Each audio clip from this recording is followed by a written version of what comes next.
everybody. Did you all have a wonderful holiday weekend? Gabe, Amanda? So? Yeah. It was as holiday as 2021 could be, right? Right. Yeah. That's kind of how I feel about it. It's sort of like, maybe one more Christmas like this and then we'll be on the other side. Okay, I don't know who I was talking to, but it was somebody that is, God, I'll forget, but I remember what they said. And it's somebody that I respect their opinion that's like, kind of a person in the know. It takes like 5 years to come out of this. That's pandemic. The number I heard. That's the number that's in my head is 5 years to get to. And people are like,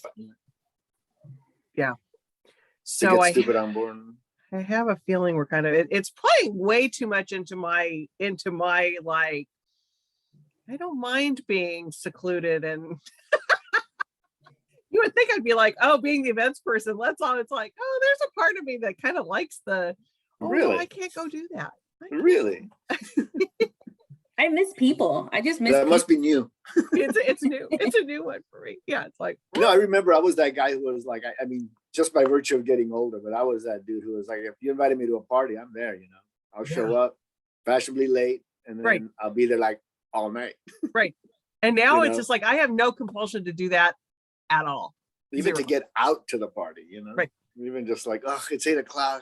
And I never thought I would be that dude. But and now with COVID, it's just like, where do I need to go? Pick up my takeout maybe. What do I really need to do?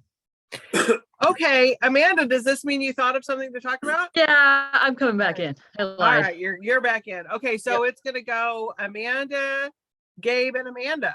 You guys can decide. No, I don't know which Amanda's first. So Amanda B, take it away. Yay! Oh wait, I need to share my screen. Hold on. Share the screen. You would think I would learn to do this.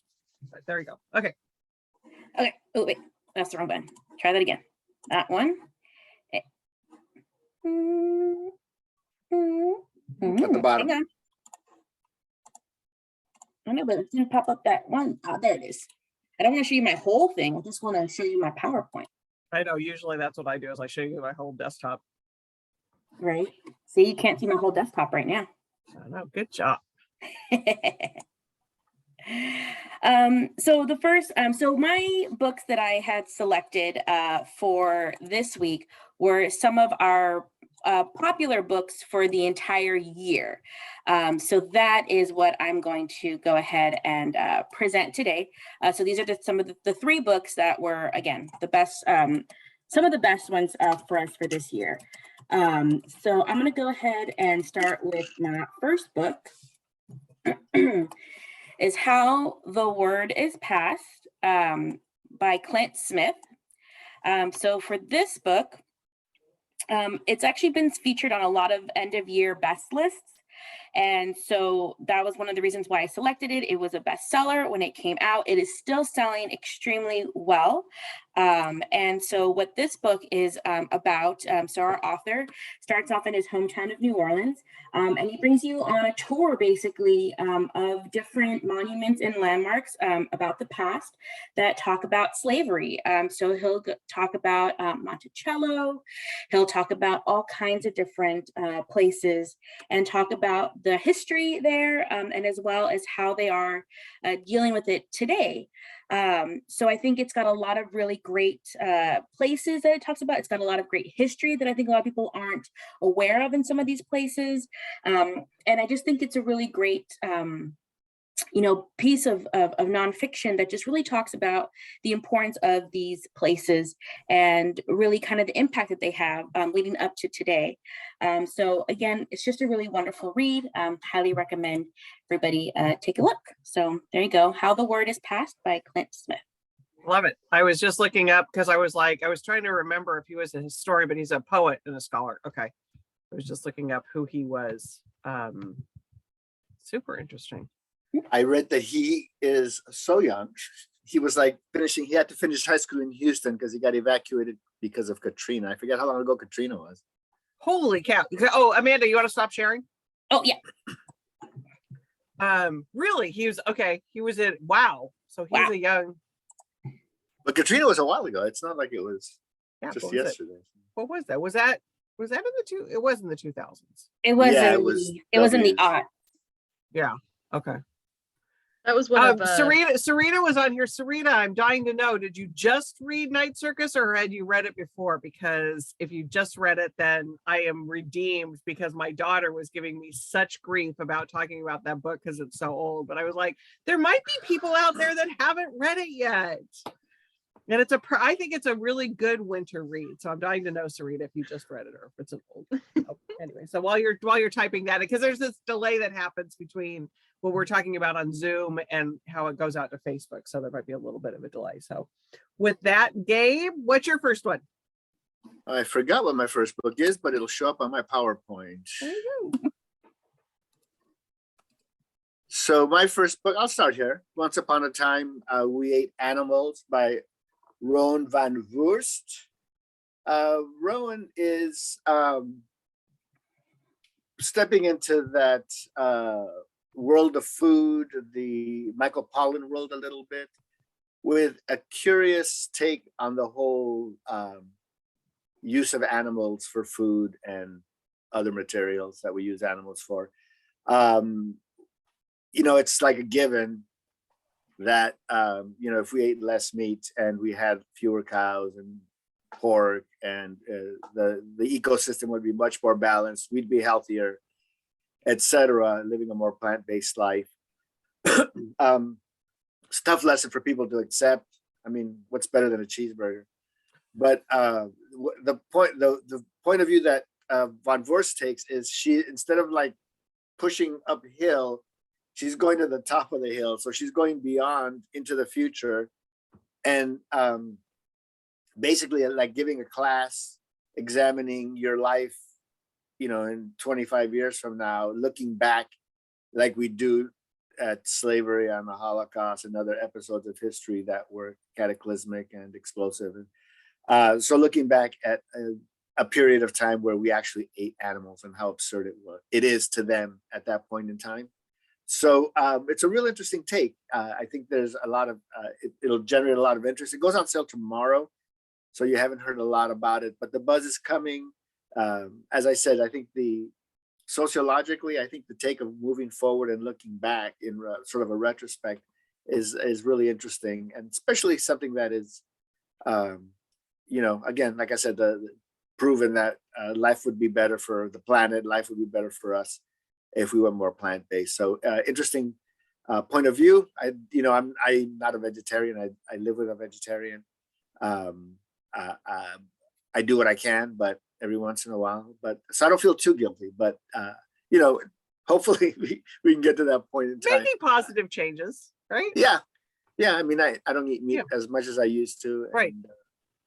And I think the thing that, when you really look at the conditions that animals are raised in for our consumption, I think most people would not be eating any kind of protein that is animal based.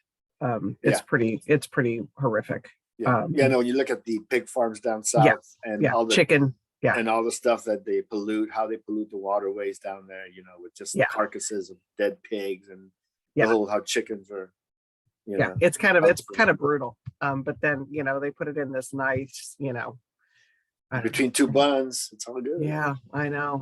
Okay, so Sarita did just finish Night Circus. So thank you, Sarita, for making my daughter, I can now tell her that it's like, there was somebody that has not read it yet. And Beth hasn't read it either.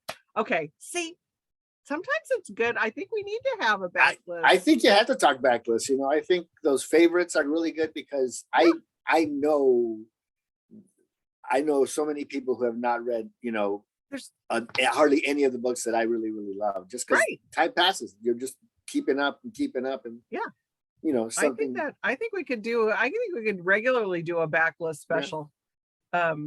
Because there are some, I was on one of the sites that I follow on Facebook, friends, I don't know if it's a Friends of Fiction one or which one it was, but somebody was talking about The Language of Flowers, and that was another one that I loved from years ago. And it wasn't that long ago, maybe 10 years ago, maybe not quite 10 years ago, but it's a great little book, and it's like, God, I forgot about that one too. So still relevant, still makes sense. Okay, Amanda Q, what do you got for us today? I was going to say off today, but then I realized I unintentionally had a theme. So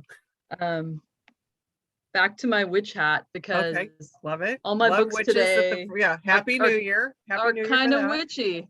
So happy solstice belated to you all. There you go. Happy days getting longer.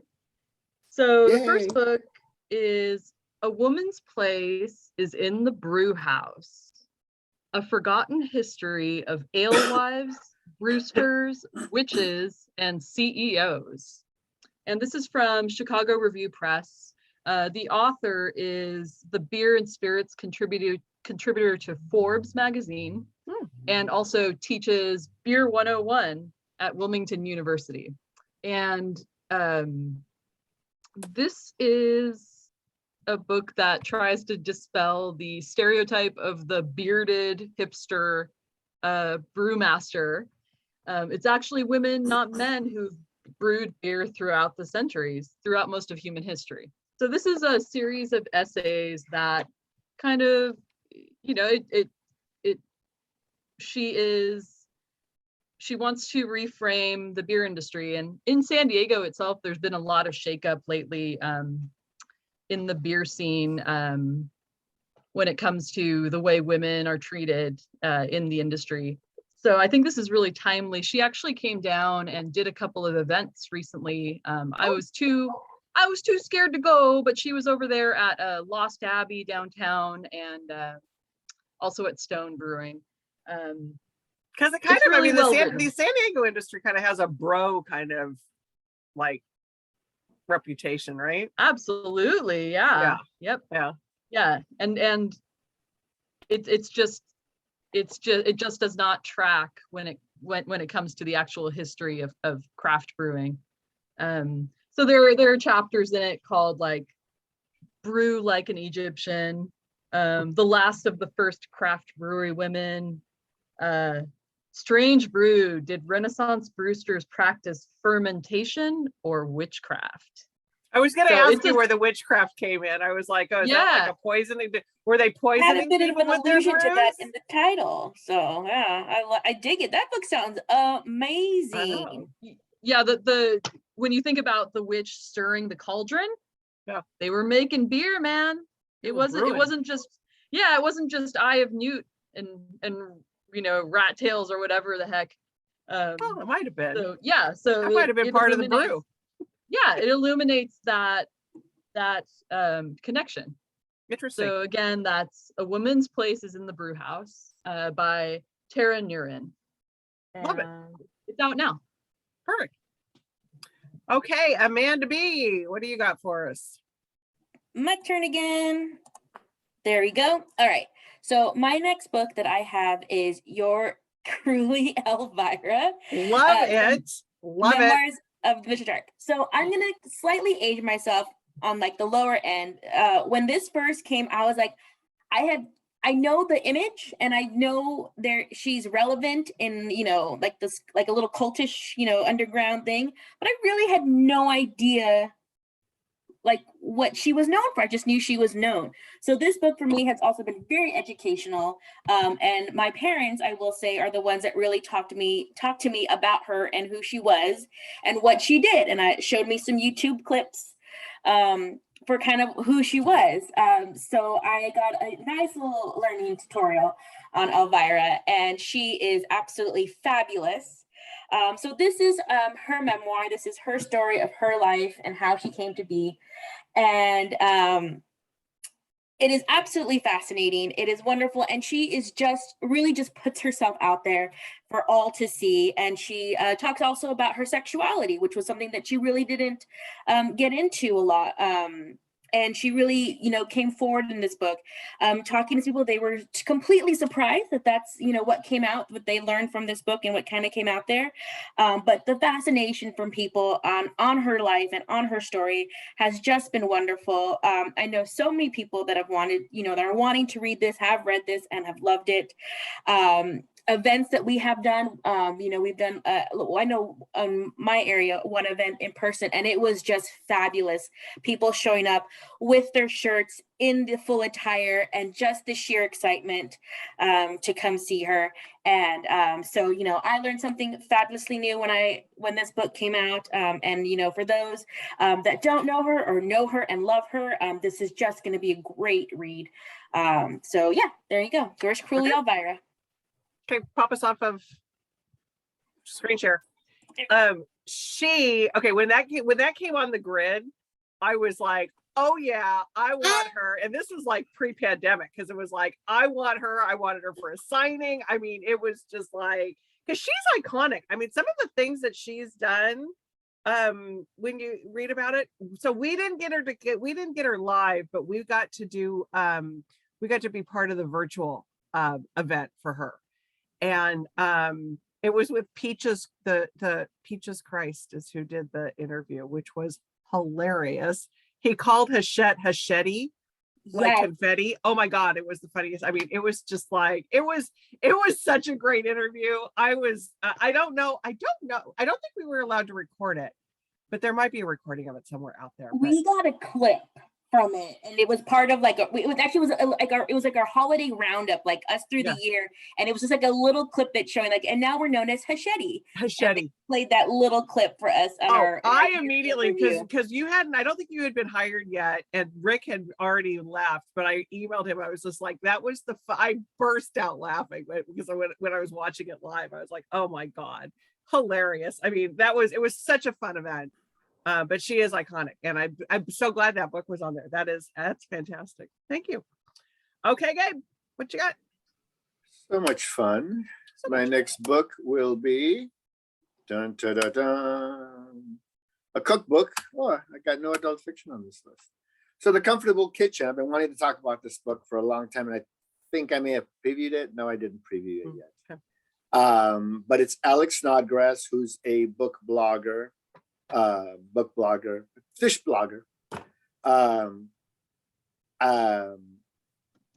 bringing together 105 recipes. So it's a pretty substantial cookbook. And we have all sorts of things in here. Basic, good, healthy home cooking. I'm not, it's not all plant-based. I mean, a lot of meat in here. So, but there's alternatives to make things less, taking out allergens and things like that. So, creating a more healthy and a more broadly edible food for, not just for food sensitivities, but sometimes you don't need necessarily, you don't want gluten. You can prepare some things sans gluten and still have a lot of flavor and body to the bakes. So it is, really comfort food. I mean, one of the dishes on there is just like a ribeye cooked in herb butter. I mean, you can't get more basic than that. And it looks really good on that frying pan picture. I want to have some. You're salivating a little bit. A little bit. Down to like a basic pasta, which she has on the cover. So it's stuff that's pretty basic, easy to do. It's got a health benefits in some way, basically, but and a little bit of anti-allergen, irritant kind of cooking as well. So I think she's somebody who's very familiar in the food world, and it comes out tomorrow as well. And it's a really aggressive print run. We've got some great quotes here. Publishers Weekly and Brene Brown is giving us a blurb. If you can't get a hold of Brene Brown's book, you can get this one with her blurb on it. I like it. I know it's been tough to catch. So I'm just really excited. It's very, like I said, it's a very aggressive. It's like 200,000 print run, which is really, really a big print run for a cookbook. Yeah, for a cookbook. She's got a good broad food world vibe that she's been all over the place and everybody knows her. So she'll be referenced a lot. And as I said, it's one of the books I've been wanting to talk about for a while. Just like, why is it coming out after Christmas? Right. I know. Exactly. That would have been a really good gift book for people, because I think that's the thing where people are always looking for recipes, new recipes that are gluten-free, dairy-free, but perfect for the new year, new you table. There you go. Just saying. There you Not go. to rehash it. Do you guys even still do that? Is that 280s, 90s? I don't know. We're hosting Mike Moreno at the end of the month, so we still have people that want to look at the new year, like that turning the new leaf thing. So always good to do that. It's tough to do. It's tough to turn over a new leaf on a Friday or the end of the year. Saturday, Sunday. It's Oh, like it's a that's Monday. Gotta Yeah, wait till wait till Monday. Monday. And then Monday is like Wednesday. Then you're like, next Monday. next Monday. Next Monday. All right, Amanda Q, what do you got? So this is a book that I could have thought about when we did our favorite books of all time, but it kind of slipped my mind. And then today I took a walk for my stupid mental health and stumbled across a little free library in my neighborhood I'd never seen. And this book was in it. Oh, wow. This is Such Bless a Me good- Ultima. Such a great book. Classic. I know, by Rodolfo Anaya. This book rocks, and I had completely forgotten about it, and I saw it, and all this stuff came flooding back. This is a beautiful book. Everyone should read it. It was one of PBS's 100 Great American Reads. It's fantastic. So the character is 6 years old when his Ultima comes to live with his family, and she is a curandera. Help me. Someone pronounce it for me correctly. Curandera? You're on muted. mute, Gabe. You're gonna do it better than I. Curandera, healer. Thank you. She cures with herbs and magic. And so through her, our main character learns about his pagan past, basically. And yeah, I don't really know what to say about it, except it's just fantastic and beautiful. And anyone with even a passing interest in spiritual, like a spiritual path that is rooted in the tradition of the Southwest, should read this book. So that's Bless Me Ultima. It's got the magical realism in it, right? That For sure, yeah. kind of the Isabel Allende, Luis Youre. I mean, those it's along those lines of, yeah. In fact, I think, I don't know how old that is, but was she the 70s. Yeah, she might have been Early the 70s. the forerunner of that genre. Two good books 1972. if you want to go to New Mexico. There's two really good books. I think Rodolfo Anaya's Bless Me Ultima, and I really love John Nichols' The Milagro Beanfield War, Oh, that's which another. is a really good little movie as well. I think it's a Robert Redford movie. I'm not sure. Yeah. But the movie's very sweet. But the book was just growing up, and I mean, John Nichols is not a Latino author, but growing up, I was, high school age when those things came out, or approaching high school age. And that's how we had to read, about the culture of Latinos before Ana Right. Castillo and that breakout in the late 80s, mid 80s to early 90s, or late 80s, early 90s, But yeah, of people like Ana Castillo and Julia Alvarez. Yep. We had a big slew. Oh yeah, and like then Water for Chocolate. Kingsolver, and then Oh. Barbara Kingsolver, Animal Dreams. Yeah, Animal Dreams was Um, like 88. One of the first yeah, books yeah, I yeah. sold was Animal Dreams. Yeah. Not Animal Dreams, Bean Trees. Bean Trees. Bean was the Trees. first. Yeah, that was the first one. Yeah. There's some good, there's good old stuff out there. A lot of good stuff. I mean, exactly. Those two books are just such, Yeah. they take you away. I mean, those are really good recommendations for just, I'm going to Yeah. go into New Mexico highlands. Yeah. And live And with these people. Yeah. And just really immerse yourself in in the culture of it. Yeah. So good. Okay. Lightning round. Amanda B, what you got? Last one. I selected a children's book. This is Dragon Boy. And this book is absolutely sweet and charming with adorable illustrations. We have our little dragon boy here who loves dragons and loves to dress up as a dragon. And off he goes on using his wonderful imagination, goes off on an adventure with all of his plush toys. And along the way, they learned about, being who they are. And it's okay if they're not good at everything, and that it's important to just be them. They make a lovely little friend called Unicorn.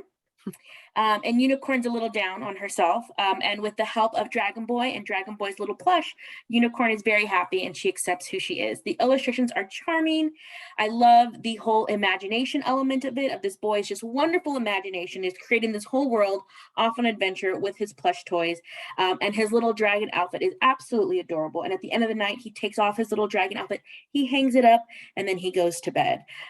So again, just a very cute, charming picture book. I love picture books. They're some of my favorite genre of books because they're just so sweet and Yep. they're just so wonderful. And you just, I mean, look at, he looks so cuddly. I want to hug the little dragon boy. Did Fabio do the illustrations too? Yes, author and illustrated the book. So yes, Fabio did both of those. So, and this is the first in a series, so we're going to have a lot more Dragon Boy books to come. So be prepared, and they will be just as charming and adorable as this one. Excellent. All right. Perfect. Yeah, we love the kids' books. Okay, Gabe, what do you got? He's very fun. He's got a gallery somewhere, like in Laguna Beach or something. Fabio does? Yeah. Is Cute art. is that his first kids' book or no? I don't think so, but it might be. I know him from like peripherally from the art world, but I Got it. didn't know he Okay. did kids' books. Okay. I'm also going to jump in with the kids' book, but bam, I'm going to hit you with two superstars, Becky Albertelli and Adam Silvera. Mhm. And we are basically here coming back and revisiting two characters that we saw in the previous novel featuring Ben and sorry, I'm losing it. What if it's us? Yeah, What If It's Us was the previous novel. I have it somewhere on here, but I can't see it. But what If It's Us? So, Becky, in her own right, or Simon versus the Homo sapiens, was a huge breakout book. It was one of the earlier entrees as we started actually propelling books that were relevant to younger kids who were questioning their world and their life and their reality. So Becky really came along at a really good time, and Adam Silvera, you'll know from I forget the name of that little book he wrote, They Both Die at the End, or something like that, which is selling like 1 million copies a day right now. Yeah, exactly. And I'm blanking on it too. I'm gonna look it up real quick. Yeah, so we're They Both Die in the End is really just was huge and continues to be huge. Yeah. It was real, TikTok, book talk, somebody Right. cried over it on the internet, and And then it saw went zillions. crazy again. Crazy, but well deserved. I mean, that book did really, really well in its own right when it was published in hardback. For a hardback book, it did really, really, really well. And when we went into paperback, it just kicked life. And so Adam's had a nice career, and Becky and Adam have been working together, and it's good to see these young forces of nature work together really successfully. So you're gonna get again together with Ben and Arthur. You're gonna revisit their world. College is in full bloom. They're both Ben survived first year of college, and life goes on after high school. And I really hope, I can't wait for the third book now, because I really want to see how things go forward. I'm expecting at least a trilogy out of this, but you never know. I don't think they were bought as such, but I think the readers are fans of Becky and Adam are going to be looking forward to it. We sold a lot of What If It's Us. And if you've not read these authors, really do yourself a favor. Some really solid, well-written, mature fiction for older teens. Love it. Yeah. I mean, that's the thing, is that there's crossover both ways, and so that sounds like it's one, if you like the good rom-com genre, that sounds like it's a good one for that. And my LGBTQ books, we're publishing we're trying to be inclusive in our publishing all the way around. And we have covering the spectrum of diversity at Harper Children's Books, as we've always done a pretty good job. But really my LGBTQ books have just struck a chord, Good. I have a couple of books on transgender kids that have done really, really well. Really, really well. Yeah. And it's just good to see that, Yeah. I think people are understanding other worlds Right. outside of their own. It's got to be, because the sales are really, really too Well, huge. and ultimately, if it's a good story, it's a Right. good story. It's a good story. You know, that's the Yeah. thing. It's just like, And some really good fiction coming out. Yeah, some Right. really good stories being told. Right. I'm loving the diversity in those books as well. And I went on a whole rom-com kick with LGBTQ characters. I didn't even realize it. And then all of a sudden I'm like 7 books deep and I'm like, oh, look at that. Right. They're just Yeah. so well written and they're just phenomenal. Yeah. They just suck you in. They're just so great. And I just love that we're seeing all that right now. I know, it's good. And I think that the thing is that it doesn't even, I mean, here's where it gets kind of interesting. It's like, it's labeled, but it doesn't need to be labeled. Right. You know what I mean? Oh, absolutely. I mean, that's And the fine line. That's the fine line we walk. I just remember Right. years ago, Armistead Maupin, before he broke out, you'd Right. go look for an Armistead Maupin book in the fiction section, and it's like, oh no, we have it in the gay section. Right. And it's know, like, if why you is had it? a- Yeah. If you had a big store, and Armistead was like, come on, man. Right. I don't want to be. Yeah. Because it doesn't, that's where that fine line is that Yeah. it's like, you know, it's just like, it's just good fiction. It's just a Yeah. good story. Yeah. If you're an artist, you don't want to be a Latino artist. I mean, you are, but you don't want But to. you are, known yeah. So that, as- but some people, yeah, it's, I don't, that's a whole other, we could have a whole other tea That- time just right. on that conversation. Right. So, much okay, to talk Amanda, bring us home. So this is one to pre-order.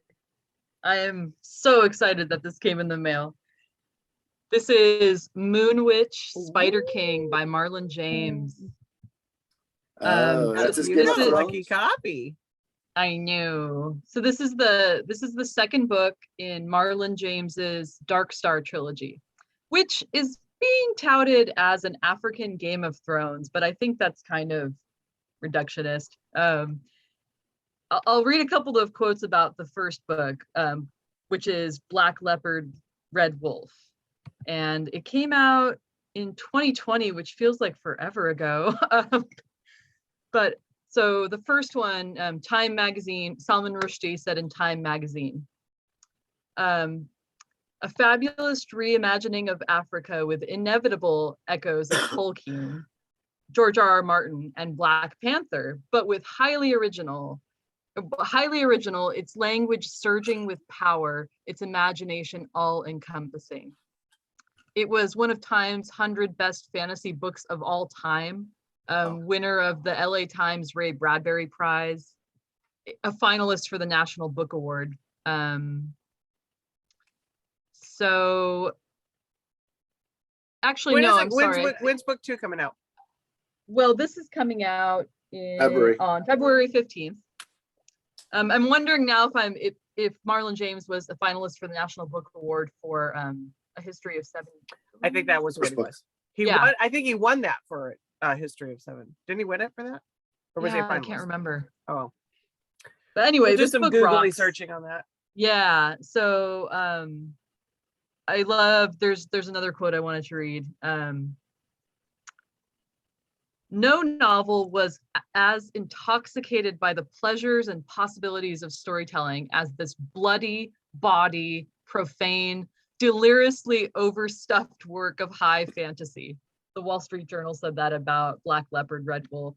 It's just something completely new in the genre, and I'm very excited. This book actually is a retelling of the story told in the first book, but it is from the viewpoint of a really badass character who is a witch. And so that's another device I really love. And actually, one of the books I also picked up at the Little Free Library, Grendel by John Gardner, which is another fantastic book. And it does the same thing. It tells the story of Beowulf, but it's from Grendel's point of view. Like, Grendel is a monster. How did he become a monster? So yeah, this character's not a monster, but it does retell a story from a seemingly marginalized character, although she's anyway, it's just, I'm very excited. So yeah, I'm excited about that one. I have my, and that's, you know, we don't record our live events because a lot of authors don't like that because they don't want, it's like, why would you come to a live event if I'm all over? But now with the advent of Zoom and everything else, everybody's all over the internet. But we hosted Marlon for the first of this series. And my claim to fame with him is after the event, he was like, going to take an Uber. And I said, I could take you back to your hotel, no problem. And he's like, I'm kind of hungry. And I'm like, all right. So took him to the local Mexican hole in the wall place so he could grab himself some good It was good the San only Diego thing that was Mexican food. open, right? Huh? What did he get? It was the only thing that was open, right? Well, Like, no, it's one of the place by USD where all the college students go. It is the good place by San Diego State. So it was good, but I don't remember what he got. But that was a fun. great event. He talked Yeah. about Jane Austen, his Yeah. favorite Jane It was Austen. a very interesting. He's a very interesting guy. And Beth, back to our conversation before about labeling a book. A good story, Beth, you're right. A good story is a good story, and I'll read anything if it's a good story. Okay, I have to do my due diligence as the director of events, so I am going to tell you what's happening. Gabe, I think you'll be happy with what I'm going to show right now. Let's see. Ta-da! Darby Kane. Is this one of your books? I almost talked about The Replacement Wife. That was actually on my it's paperback original. Yep, paperback original. Go ahead. She writes a really good plot, and I think this one I thought was really solid psychological suspense in the best way, I thought. Yep, she wrote Pretty Little Wife. So if you're in the mood to come and join us, there's a free virtual event. You can join us either on Zoom. I think I am going to flash it to Facebook, but you can register right here to see Darby, and if it piques your interest, you can order a copy from us.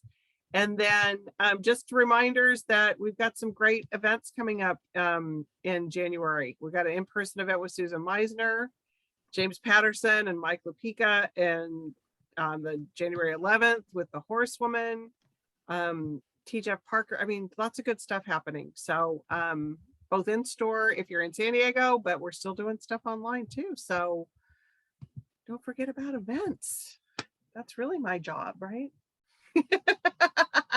All right, everybody, have a good new year. Great reading. Stay warm, stay safe, and we'll see everybody next week. Bye. Bye-bye. Toodles.